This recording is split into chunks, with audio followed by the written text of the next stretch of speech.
He's a jolly good fellow. He's a jolly good fellow.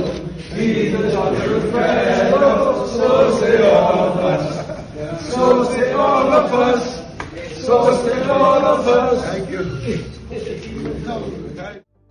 Lieutenant general KJS Dhillon भारतीय सेना में 39 साल की अपने करियर के दौरान विभिन्न रणनीतिक पदों पर सेवा देने के बाद रिटायर हुए। उनकी आखिरी तैनाती रक्षा खुफिया एजेंसी महानिदेशक और इंटीग्रेटेड डिफेंस स्टाफ के उप प्रमुख के तौर पर थी। उनके रिटायरमेंट के दिन कुछ इस अंदाज में उनके साथियों ने उन्हें विदाई दी।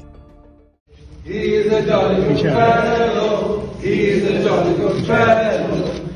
a jolly good fellow, so say all of us. So say all of us. So say all of us. Thank you.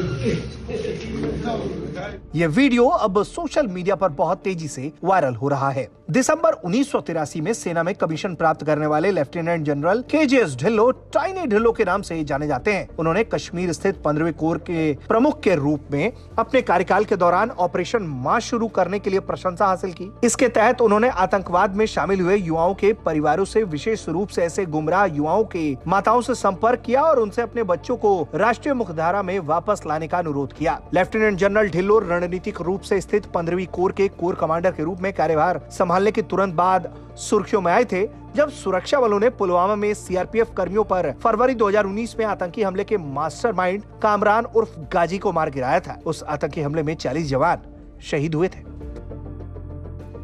वहीं 4 दशकों की शानदार सेवा के बाद vice chief lieutenant general Chandi Prasad Mohanty थल सेना से सेवानिवृत्त हुए। उन्होंने आवश्यक हथियार, प्लेटफॉर्मों और उपकरणों की खरीद के लिए आपातकालीन वित्तीय शक्तियों में भारी वृद्धि और सेना में विशिष्ट प्रौद्योगिकी को शामिल कराने के लिए याद किया जाता है। उन्होंने उभरती राष्ट्रीय सुरक्षा चुनौतियों से निपटने के लिए सेना के भीतर प्रशिक्षण और शिक्षा के आधुनिक तरीकों पर भी जोर दिया है।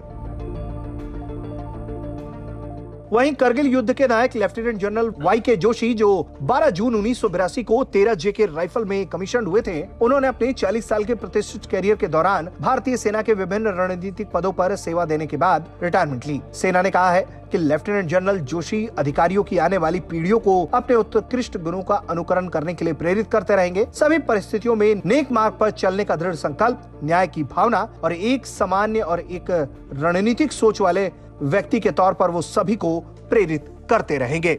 ब्यूरो रिपोर्ट, भारत तक।